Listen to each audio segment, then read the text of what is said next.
Good morning, everyone, and welcome to today's operational information update. Today, we will be hearing from Minister of Public Safety and Solicitor General Mike Farnworth, Minister of Transportation and Infrastructure Rob Fleming, and Minister of Agriculture, Food and Fisheries Lana Popham. Media on the line, please press *1 to enter the queue. You will be limited to one question and one follow-up. With that, I will hand it over to Minister Farnworth. Thank you, and good morning, everyone. I'm honored to be here on the traditional territory of the Lekwungen-speaking people and the Songhees and the Esquimalt First Nations. It's been just over a week since one of the worst natural disasters first hit our province. Our response to this emergency is still ongoing, and it will be for quite some time.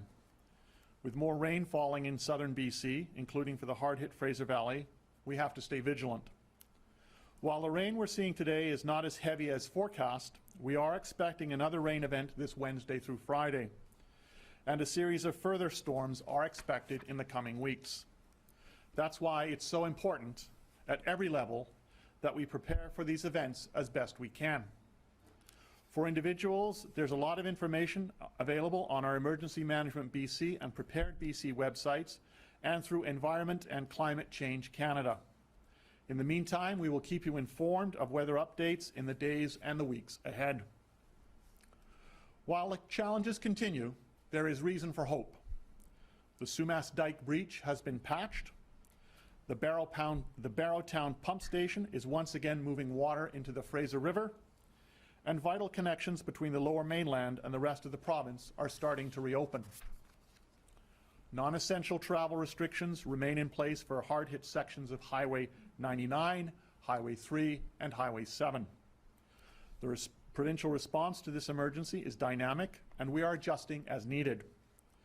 We have also expanded travel restrictions to cover parts of Highway 1 in the Abbotsford-Sumas area. Our focus is on keeping the roads clear for agricultural vehicles in the Fraser Valley. And I urge everyone to do their part and stay off roads if you can. Over the last 2 years, we've seen no shortage of loss and adversity, whether it's dealing with COVID-19, wildfires, the heat dome, and now flooding. And through it all, I'm humbled but not surprised by the overwhelming courage and generosity and the spirit of British Columbians. We will get through these difficult times by coming together as a province. Over the past week,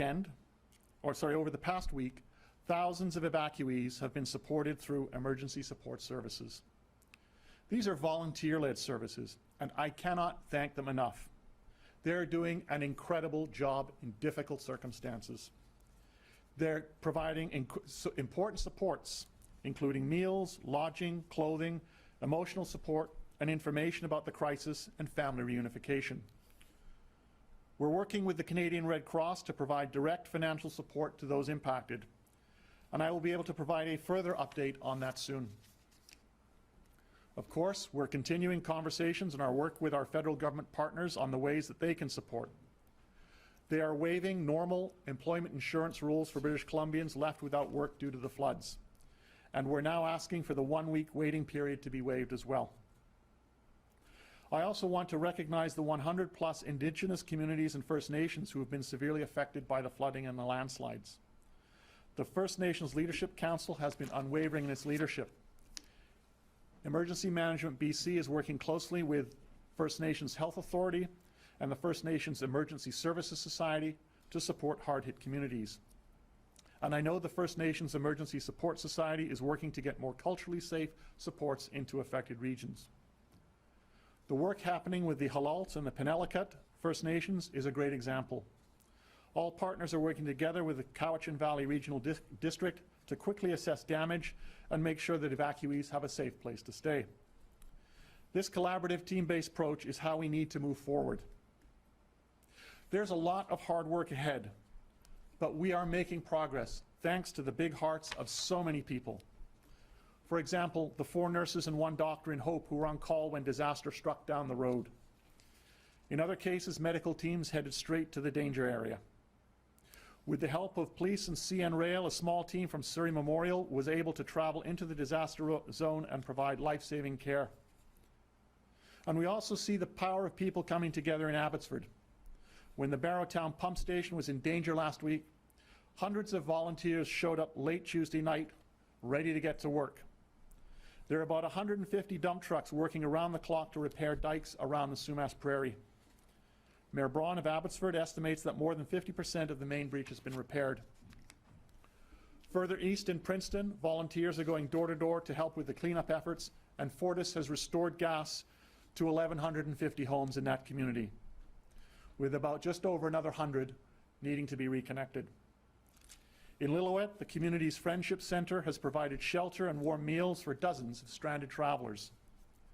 And in Merritt, the water treatment plant is back online, and we hope that the community will be able to return soon. There are pockets of properties which have been flooded, and rapid damage assessments are happening now. It is vital, though, that people listen to their local authorities and only return when it is safe to do so. If there's flood damage to your home, ensure you're following all advice on returning home safely after a flood from your local government, EMBC, and the BC Centre for Disease Control. Over the last week, we've asked a great deal of British Columbians, and time and again, the people of this province have responded. We see it in the stories I've shared here today and in countless communities across this great province. Everyone needs to keep doing their part. Stay home if you can, so essential vehicles have full tanks and can clear the roads that they need, and clear roads they need to do their jobs. If you need to go shopping, please check in on a neighbor to see if you can save someone a trip. People in border communities can also head south to pick up essentials without taking a PCR test upon re-entry. And when I say essentials, I mean food and fuel. I don't mean family trips or Black Friday shopping expeditions. I want to thank Ottawa and our neighbors to the south for working together to make this possible. In closing, I want to say this. It's more important than ever that we stick together. Now is the time for patience and compassion as we all come to terms with the scale of this disaster. The hard part of rebuilding is ahead of us, but I know we're going to be able to do it with the true British Columbia spirit that we all know we have. So with now, I'd like to turn this update over to Minister Fleming.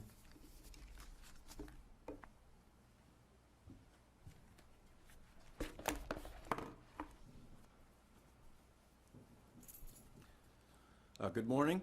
I'm pleased to bring this update this morning on behalf of the Ministry of Transportation and Infrastructure. Obviously, the topic of our updates has been around reopening vital highway corridors, and the substance of today is about that as well. Getting corridors open from the Lower Mainland has been and continues to be our highest priority to make sure that supply chains can be maintained. Crews have been working non-stop for the better part of a week now to make this happen. We now have two routes connecting the Lower Mainland with the interior and the north open for essential travel. They've been operating now for a few days. Highway 7, of course, connecting with Highway 3, opened Friday afternoon. This is the designated route for heavy commercial vehicles. Highway 99, connecting with Highway 97, opened on Saturday afternoon. Both routes are operating well, given that the context is far from travel as usual. We continue to urge, though, patience and safe driving for motorists, including being prepared for winter conditions. On that note, we will be adding some signage to the Highway 3 and 99 routes, further reminding drivers to slow down and drive with caution. There are work crews in the area, and these are congested areas that are still under repair and under active traffic management. It is reassuring, though, that the important goods that we all rely on are moving. And this is very, very good news. As we reactivate the supply chains, we continue to work closely with other levels of government, as well as many companies and organizations. Canadian Pacific, CP Rail, is cautiously optimistic it can restart operations tomorrow evening, barring any unforeseen events. So they are making tremendous progress on repairing track that will connect us right through to the Alberta border and with the rest of Canada.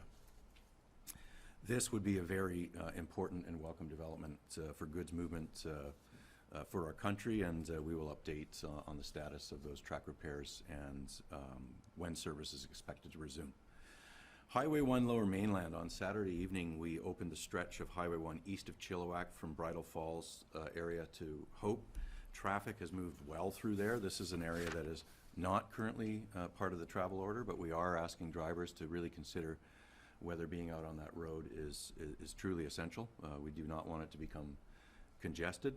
We are seeing some progress on the section of Highway 1 in the Sumas Prairie area near Abbotsford, in the immediate Abbotsford vicinity. Water has receded between Highway 11 and Cole Road, and we're at a point where we can reopen this road today at noon. Again, though, for very restricted use. As of today, the section of Highway 1 between Highway 11 and Yale Road near Chilliwack will be covered by the essential travel order.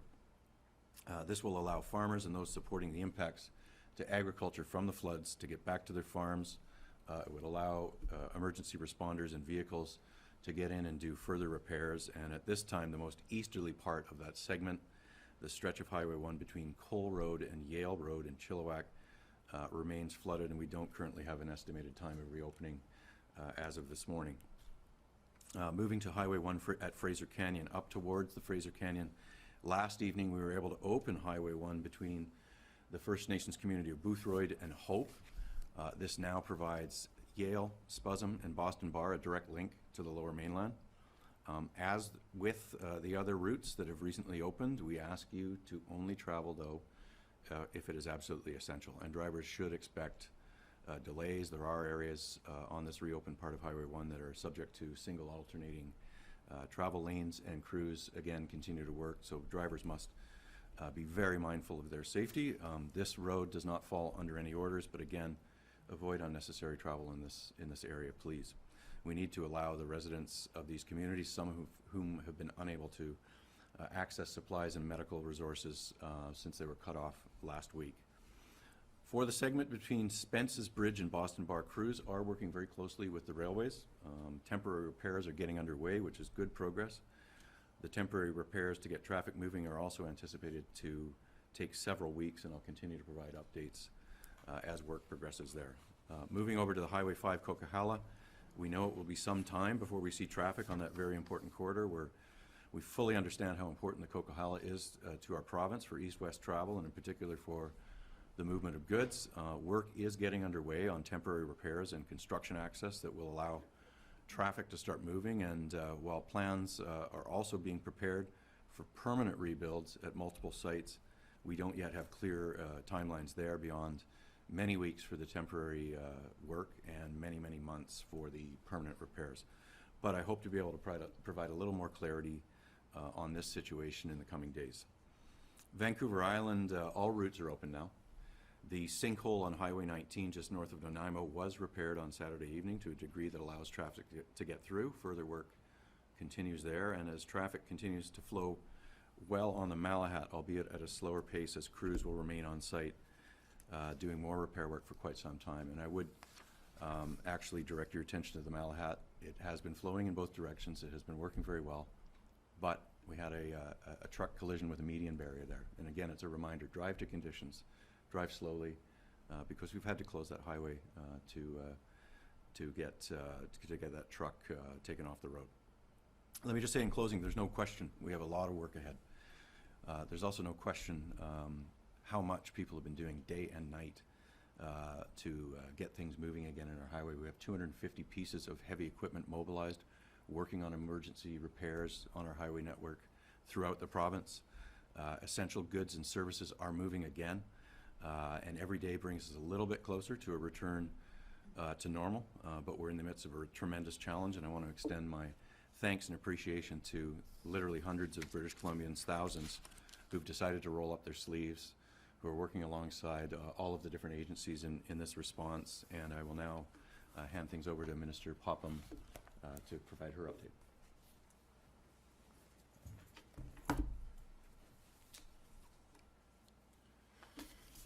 Thank you, and good morning, everyone. Thanks to everyone who's joining us today. Well, we're about a week in, and I can tell you that our agricultural community is absolutely exhausted. They're tired. They're working 24 hours a day. There's a lot of pressure on them right now, but I can tell you that the messages of support from British Columbians is making a big difference. They know you've got you've got their back, and so keep those messages coming in to support the agricultural community. A week in, we've made just about 1,000 points of contact with people involved in food producing in the flood affected areas, and that's including our daily video calls. This is going to continue. We've had excellent connections with rancher Julia Smith in Merritt, who's working with my assistant deputy, Arif Lalani, passing on important information in that area.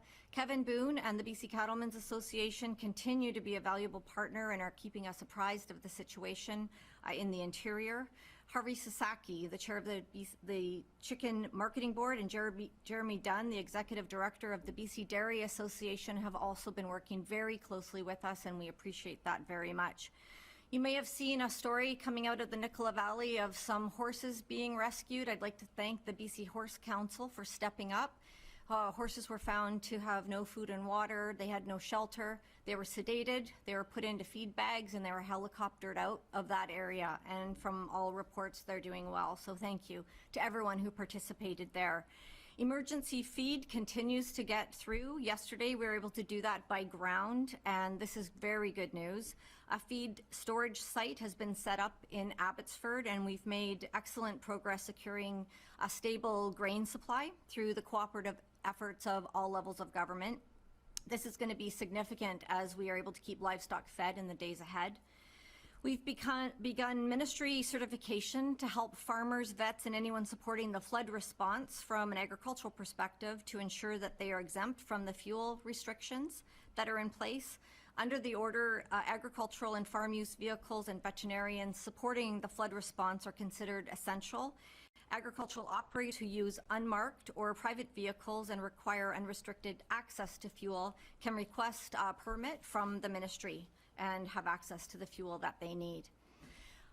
Very important as well, Highway 1 between Whatcom and Cole Road exits is scheduled to open a priority agricultural vehicles lane at noon today. This is great because it gives us another way of accessing the Sumas Prairie and allowing trucks to go down through Cole Road. This will ease some of the access permit requests coming in from farmers as they try and continue to get back to their farms. Our food supply chain remains in good shape as retailers and distributors are working really closely to keep the product moving and supply communities across the province. I'd really like to thank Save On Foods and Buy Low Foods who have worked with the province on emergency food distribution and impacted communities to quickly adjust their distribution networks in Edmonton and Calgary to supply food to smaller communities in need. So thank you so much for that. We know that the impacts from the flooding is having a profound impact on the agriculture sector, and we've made mental health supports available. This is really difficult times. I think I mentioned yesterday there's a lot of young folks involved in agriculture out in the valley, and they're feeling the pain right now, and so we're making sure that they've got the supports they need. It's a very emotional time. On a note, or more like a request, we do have folks out in the valley that are volunteering with their power boats, and we really appreciate these efforts. They're hauling things back and forth. They're allowing farmers to get into areas that are cut off, but we are also requesting that people watch their speed. The wake from those speed boats is affecting the farms that they're passing.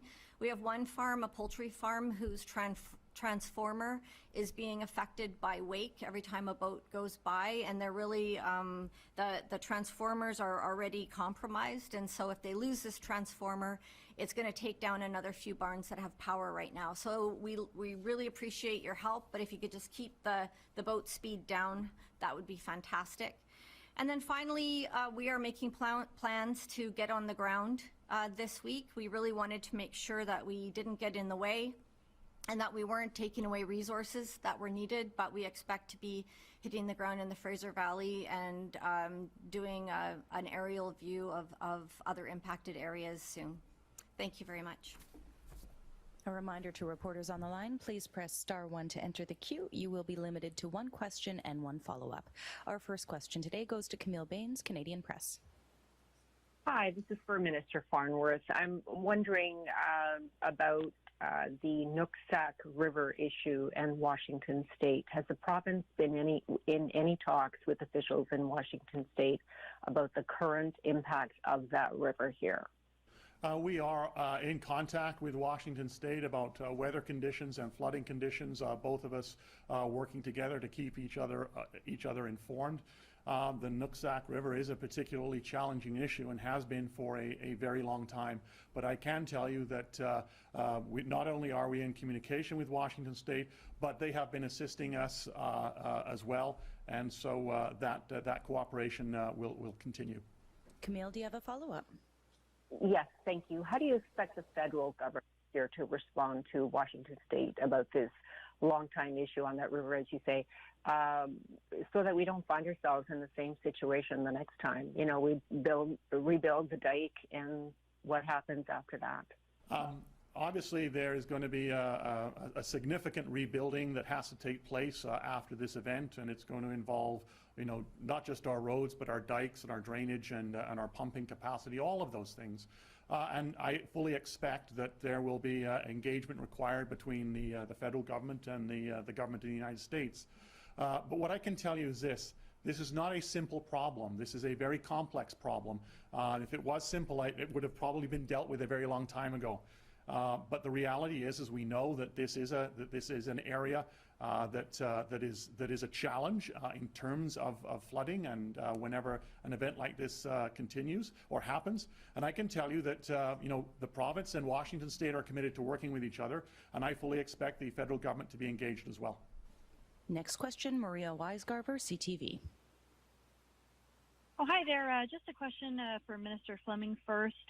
You mentioned, of course, that goods are now starting to move again throughout the South Coast in BC, and the Trucking Association has said that as well. But I'm wondering if you could speak to sort of managing the expectations of maybe consumers and maybe even retailers about the how quickly things are going to be moving, considering all the work that has yet to be done, and also with the loss of the Coca-Cola for the next several weeks.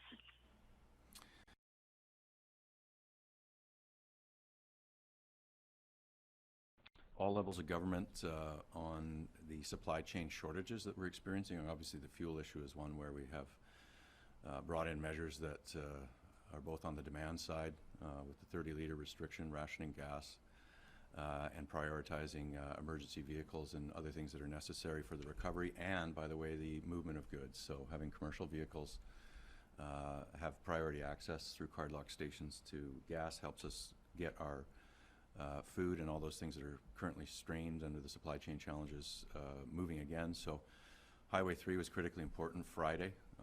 That's been very well utilized. Goods are on the move there. We do have reports that relaxations by U.S. Customs and Border Patrol in coordination with CBSA is helping get goods moving in transit back into the other parts of the province from the Lower Mainland. As I said a few minutes ago too, the CP Rail update is very encouraging.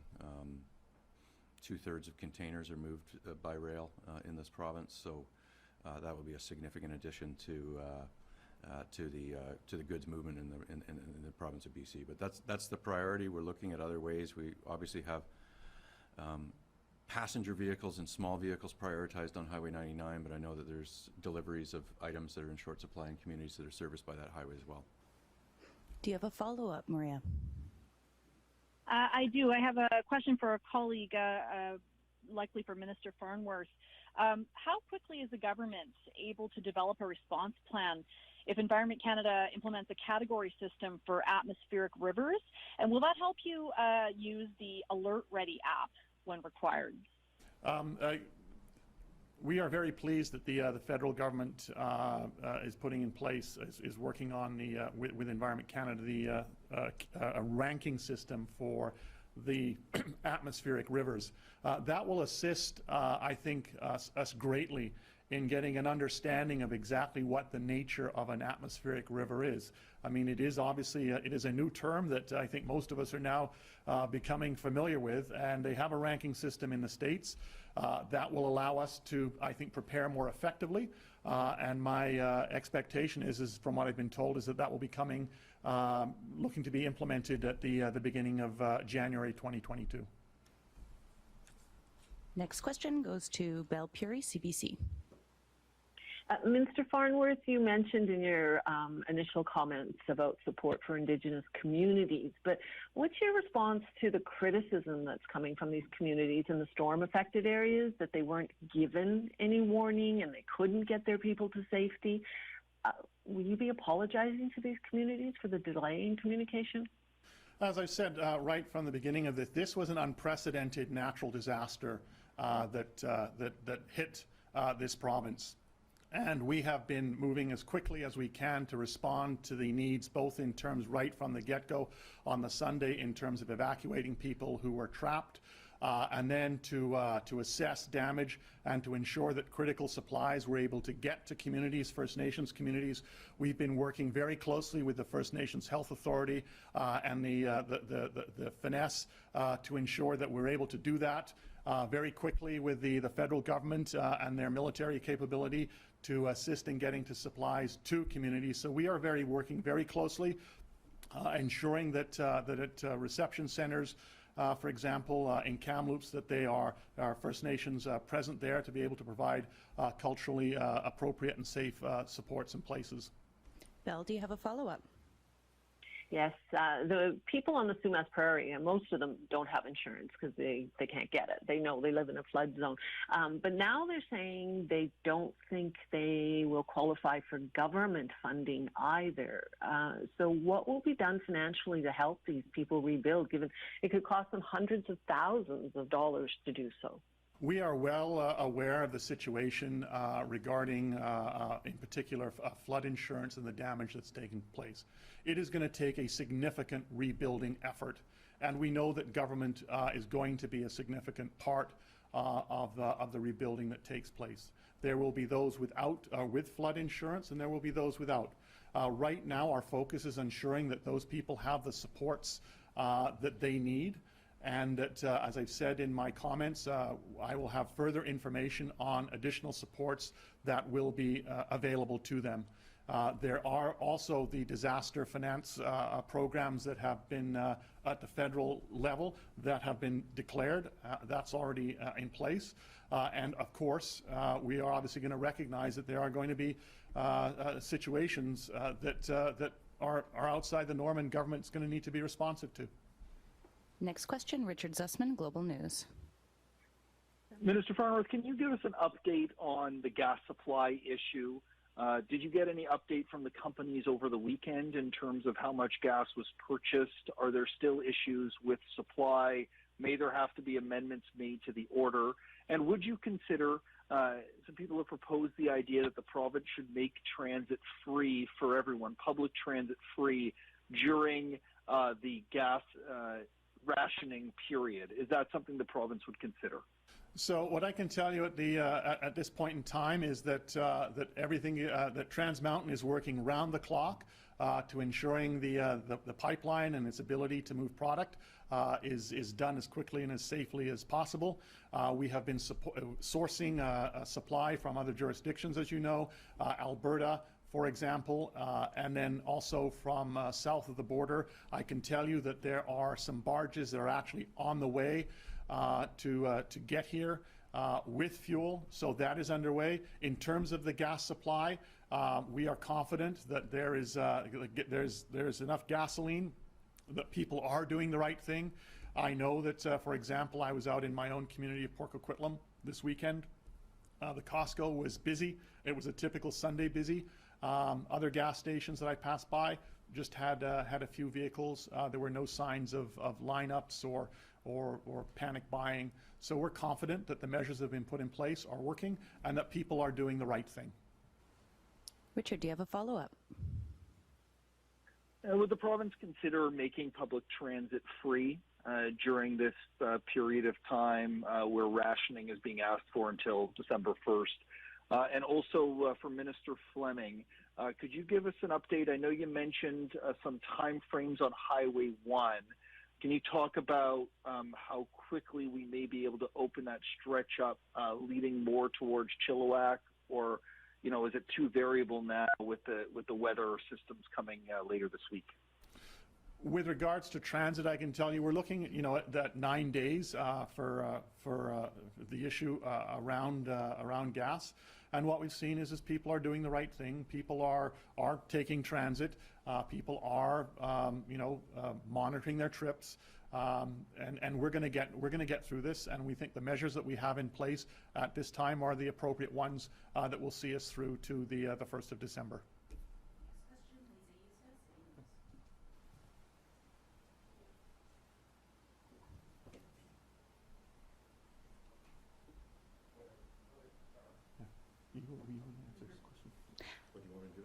If you'd like to defer to, Minister Fleming first. Yes, sorry, I'll just add on to Richard's question about transit.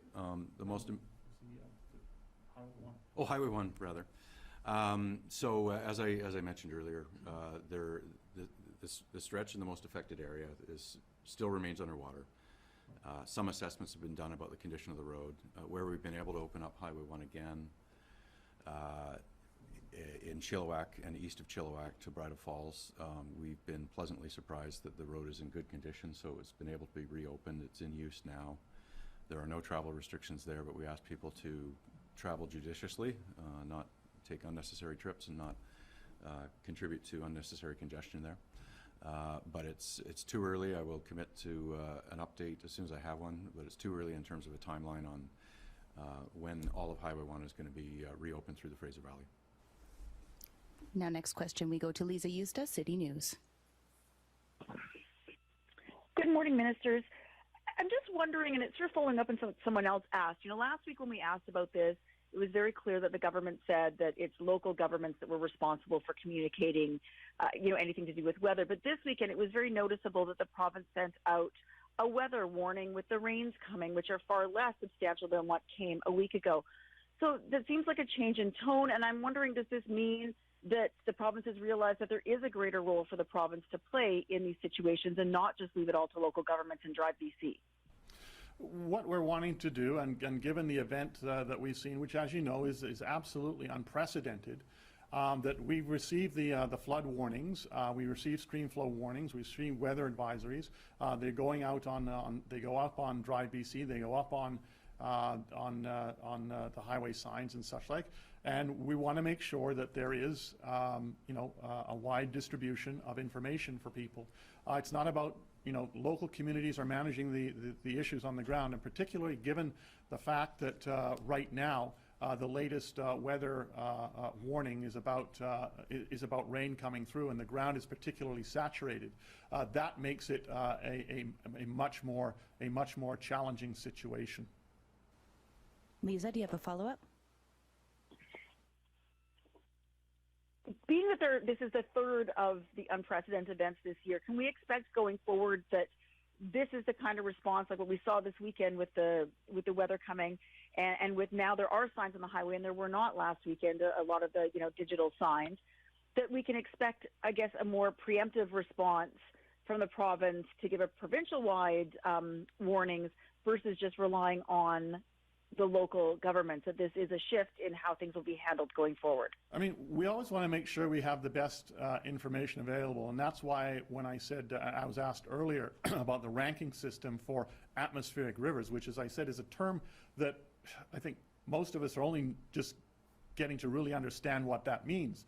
The fact that Environment Canada is working on a ranking system that will allow us to have a better understanding of exactly what is going to be taking place, I think is extremely important, and it will help us improve not just our notification but our response, and help local governments too, which are on the ground at that front line. So all of that is important. It also is one of the reasons, I have also repeatedly said on a number of occasions why it's so important that the work that we are currently undertaking and have been undertaking around a complete revamp and overhaul of the Emergency Program Act, so that disaster management doesn't just focus on response, but it focuses on prevention, mitigation, response, and recovery, and does so under a comprehensive framework. And that's why I've mentioned the Sendai framework a number of times. So all of those things are important, and that will lead us to be able to deal better with these kinds of events, because, as we know, climate change is here, and I think what we saw over this past weekend is obviously a result of that. Next question, Colton Davies, Radio NL. Just wanting to know how long travel restrictions might be remaining in place between the southern interior and the south coast, and if people should be expecting those restrictions to stay in place over the holiday season at this point. And also in that breath, wondering if temporary repairs to either Highway 1 through the Fraser Canyon or the Coquihalla Highway south of Merritt may be ready before, again, the holiday season. Yeah, thank you for the question, Colton. So on Highway 5, we'll have an update about the Coquihalla in the coming days, and it will have a timeline and some background on the engineering assessment and what we propose as a temporary fix versus a long-term rebuild that takes into account the need to make that infrastructure sustainable and resilient. So that will be in the coming days. With regards to Highway 3, let's just deal with that and the restrictions. Those restrictions need to be in place right now. Those restrictions were there to prioritize people that were stranded from their homes to return to their principal residences, and also to get much needed goods on the move into the southern interior and the north of the province. So we'll have an update daily, but we've always anticipated that those restrictions are in place as they are needed. So they will be lifted when they are no longer needed, but it's too early right now. We've only had that road open on Friday. We're trying to eliminate the bottleneck of that has clogged our supply chains when it was unable to be connected, and so that remains the priority at this time. Colton, do you have a follow-up? Yes, please. Thank you, and thanks for that answer. Also curious, too, with the non-essential travel restrictions, with the road checks that were in place, how many non-essential travelers were turned around at the road checks on the weekend? And I know Minister Farnworth had mentioned the possibility of fines, and I wouldn't suspect any were issued, but I'm curious if any were. To my knowledge, British Columbians followed the orders very well. They're putting their fellow British Columbians first. They understand who is a priority and who isn't. And to my knowledge, no fines were issued by the RCMP on Highway 3. And Minister Farnworth may have something to add. Okay, that is the update from how the weekend went. So there was presence there, but there was no need for enforcement. Next question goes to Kat Slepian, Black Press.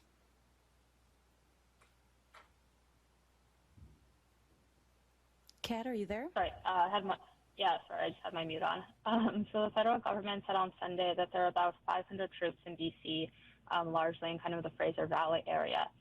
What particularly are those troops doing in the eastern Fraser Valley?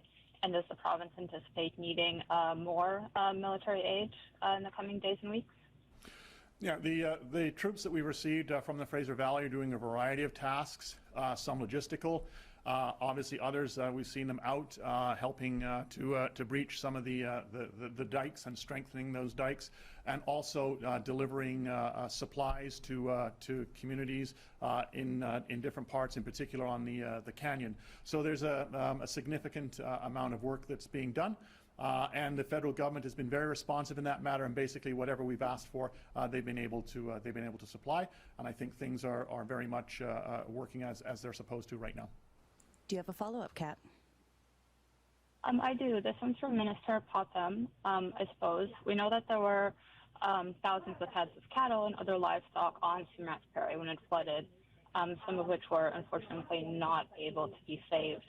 Are there any sort of plans going forward in terms of removing those remains and any sort of other kind of agricultural or biological, waste on the Sumas Prairie going forward? Thanks for the question. So I'll just add to one of the jobs that the military is assisting with. They are also moving live chickens from some barns into safer barns, and so we really appreciate the help that they've given us there. We do have a plan around disposal of carcasses, and that's ongoing. We're working closely with the agricultural associations to understand their needs, and we're also working with local government on capacity in landfills and possible incineration areas. And so, yeah, that's underway. We're currently seeing too much water to really address that part right now, but the temperatures are cool, and so we've got a bit of time to try and get that going. But the planning is definitely underway. Next question, Lisa Cordasco, Vancouver Sun. Thank you. Minister Farnworth, you talked about the response in aiding First Nations communities, but some First Nations say they received flood warning alerts late or not at all. And the First Nations Emergency Society said there are communications problems with local emergency systems, and they don't feel like they are a full partner with the EMBC. What communications problems have been identified by your emergency response people when it comes to alerts to First Nations? Whenever there's well, first we want to make sure that First Nations are full partners in terms of emergency management and emergency BC.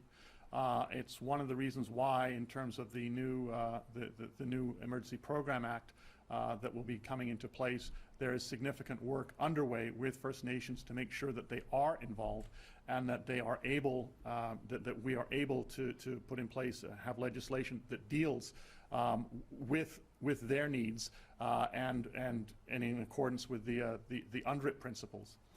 That being said, when there was in the nature of this particular event that it unfolded, our job was to ensure that notifications to affected communities, once we became aware of the scope of the disaster that unfolded, particularly in the canyon, was as quick as possible.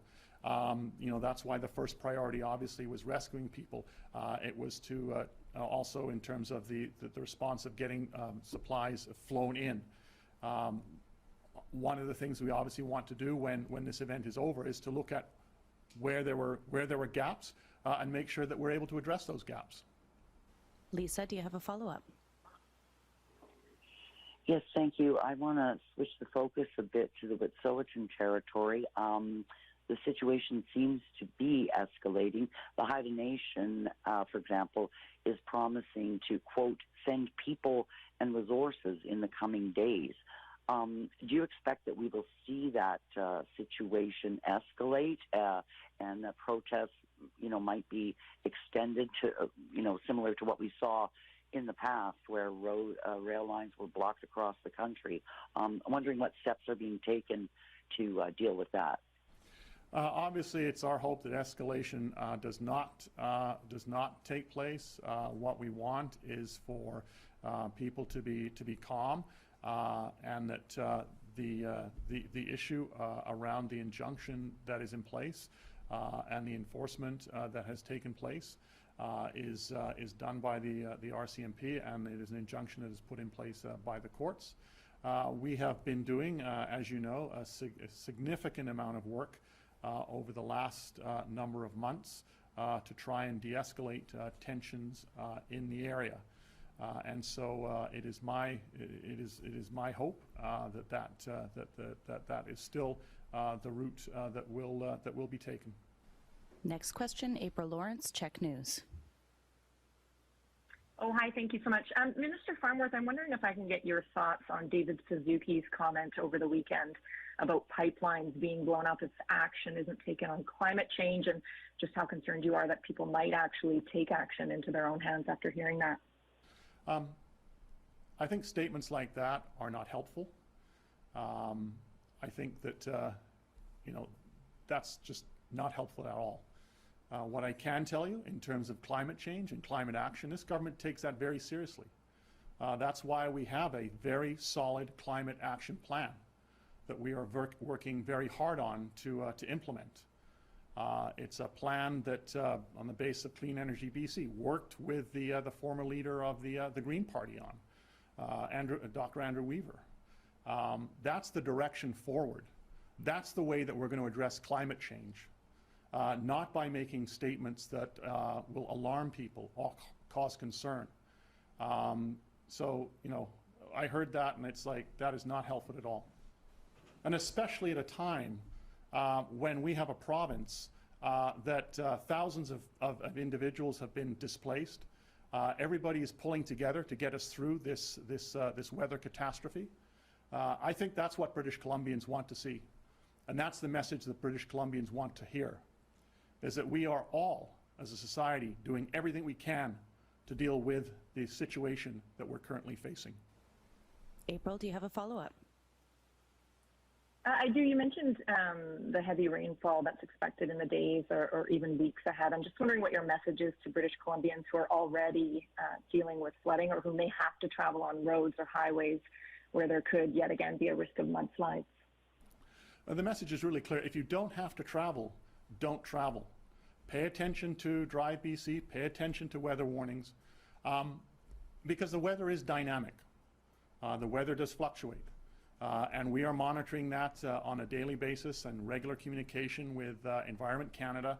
And so, you know, over the coming weeks, and it is winter, we just need to be as prepared as you can be, and that people should always check before they go out on the road.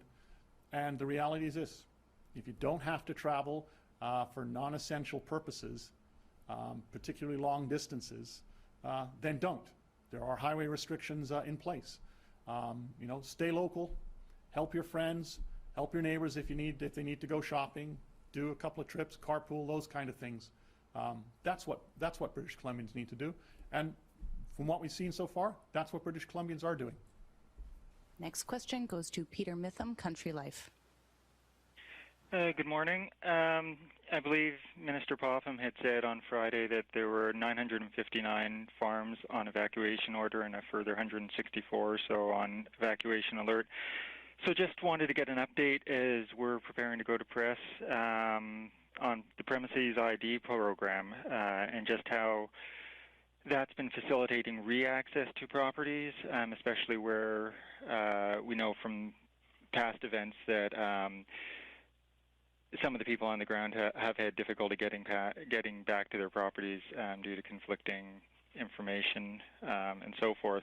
And also, Premises ID is supposed to be giving weather alerts, so I was just wondering if there's any progress on that for the coming week. Thank you, Peter. Good to hear from you.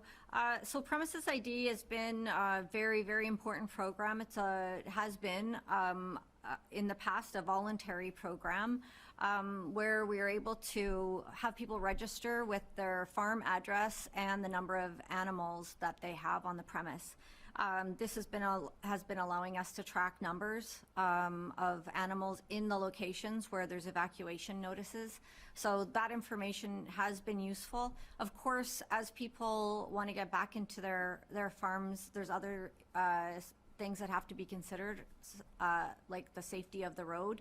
And so I think on balance, the Premises ID has been working, but in an emergency, you know, there's high emotions and there's a lot of frustrating situations. We're working with local governments as well. So I think on the whole, it's working well, but every time we go through something like this, we've mostly had experience with wildfire and Premises ID, so we'll be looking at how it worked with this flood situation, and there's always room for improvement, but I think it was working fine. Peter, do you have a follow-up? That's a good segue to the follow-up question, actually. Many of the reporters here have been asking about these unprecedented situations and the responses to them, and bearing in mind that we have had experience with wildfire but also flood in the past, just wanted to know if there were any learnings that Minister Farnworth or Minister Popham want to comment on from the Abbott-Chapman report from the flood and fire season of 2017 or the floods that ripped through Grand Forks in 2018. Because these seem to be precedents, and there's only so far, it seems, before unprecedented becomes the new normal. No, thank you for that question. And you're right. We have seen, you know, and I hate using that word unprecedented, but over the last few years, I mean, communities in this province have seen, some pretty devastating blows. I think of Merritt, for example, evacuations under fire and evacuations under floods. The reality is this: we know that climate change is upon us. We know that there are more and more of these events happening. It's why the lessons that we learn in terms of Abbott Chapman, a lot of those have already been actioned, and work is being implemented and is being done on implementing all of them.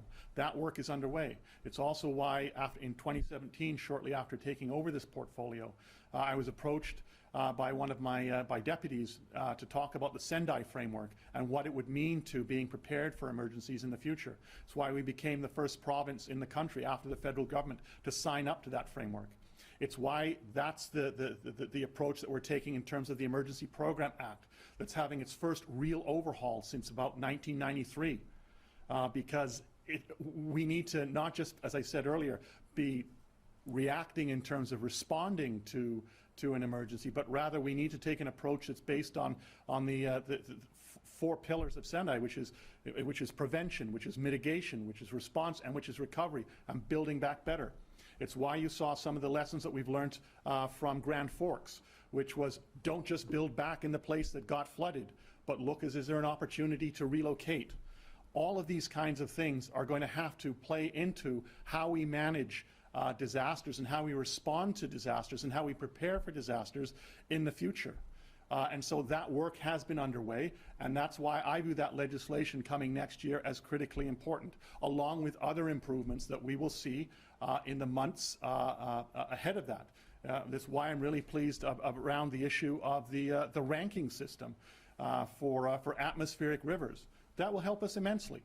So there's been a lot of work underway. There will be a lot more work that happens, and obviously after each and every one of these things there are lessons that have to be learned, and lessons that need to be, and those lessons need to be incorporated into future plans. Next question, we go to Barbara Roden, Ashcroft Journal. Hello, can you hear me? Yes, thanks, Barbara. Go ahead. You may now be on mute, Barbara. We could hear you the first time. Can you hear me now? Yes, that's perfect. Thank you. Go ahead. Wonderful. This is from Minister Farnworth. Minister Farnworth, what do you have to say to the people of Lytton who have been waiting 5 months since their community burned to the ground and are now beginning to despair that with efforts concentrated on rebuilding in Abbotsford and Merritt, they are going to get pushed even further down the list? They are absolutely not being pushed further down on the list. The team that is placed, that is working with the community of Lytton, continues to work with the community of Lytton. Lytton is still very much front and center, as are all the other communities that we are working with.